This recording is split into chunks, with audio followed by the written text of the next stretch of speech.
Good morning छात्रों और छात्राएं, जो भी क्लास 9th में है। आज पहला क्लास है यूट्यूब पर।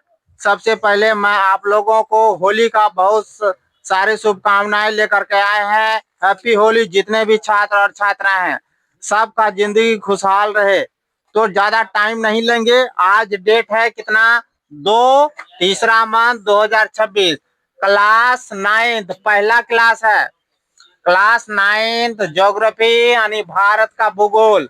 हम लोग भारत की भूगोल के बारे में, रोचक तथ्यों के बारे में जानेंगे इस वीडियो के माध्यम से। तो चलते हैं, हम लोग देर नहीं करेंगे। अध्याय 1 यानी चैप्टर 1, भारत का आकार। पूछेगा विश्व में भारत का आकार कितना है, पहला है, दूसरा है, तीसरा है या सातवां है। तो चलते हैं, उसके बारे में हम लोग जानने का प्रयास करेंगे। स्थिति यानी भारत कौन गोलार्ध में है, उत्तरी गोलार्ध में है कि दक्षिणी गोलार्ध में है, तो इसके भी बारे में हम लोग जानने का प्रयास करते हैं।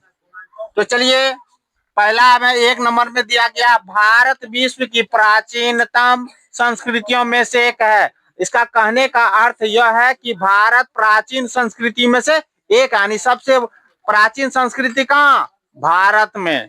चलिए, और पिछले 5 दशकों में से, दशक मतलब 10 साल बराबर 1 दशक, 5 दशकों में भारत ने सामाजिक आर्थिक रूप से बहुत उन्नति की है। यानी 5 दशकों में से भारत ने बहुत उन्नति किया सामाजिक आर्थिक रूप से। अब उसमें क्या है, कृषि में भी भारत उन्नति किया है, उद्योग में भी उन्नति किया है, तकनीकी में और इत्यादि में बहुत सारे क्षेत्रों में भारत ने आगे बढ़ा है।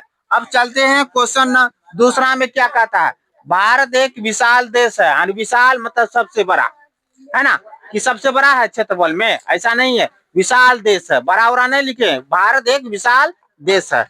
यह उत्तरी गोलार्ध में स्थित। हाँ, क्वेश्चन पूछता है कि 9th क्लास में भारत कौन गोलार्ध में है, तो उत्तरी गोलार्ध। उत्तरी गोलार्ध मतलब ये वाला गोलार्ध, और ये वाला गोलार्ध क्या हो गया, ये दक्षिणी वाला गोलार्ध, ये पूर्वी वाला गोलार्ध और ये पश्चिमी वाला गोलार्ध। समझ में आया।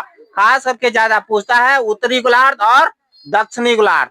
जैसे आप लोग को बताए थे दिशा, ये क्या हुआ, नॉर्थ, इसको ईस्ट, इसको साउथ और इसको वेस्ट, इसी को बोलते हैं नॉर्थ गोलार्ध, उत्तरी गोलार्ध। इस चीज को दक्षिणी गोलार्ध। समझ में आ रहा है ना। तो वीडियो में बने रहिए।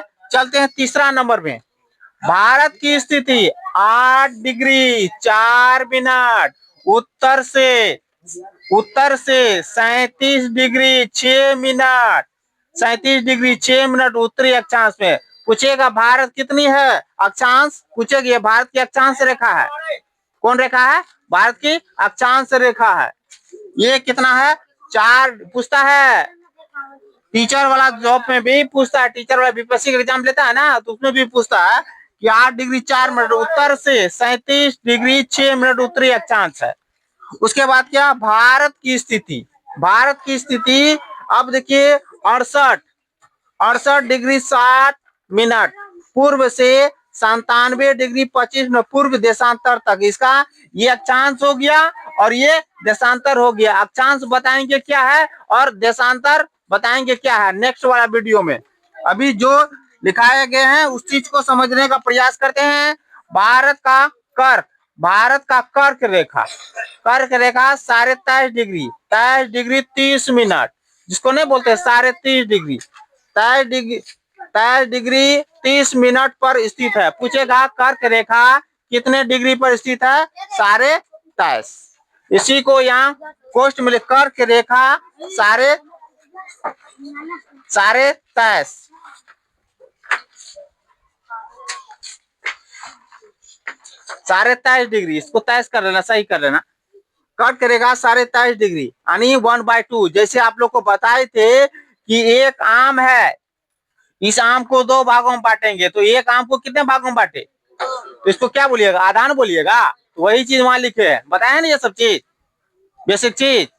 नहीं समझ में आएगा पूछिएगा सर, फिर बोलिएगा आम को 3 भागों में बांट देंगे, तो 1/, क्या लिखेंगे सर, 1 को 4, एक आम को 4 भागों में बांटेंगे तो क्या लिखेंगे।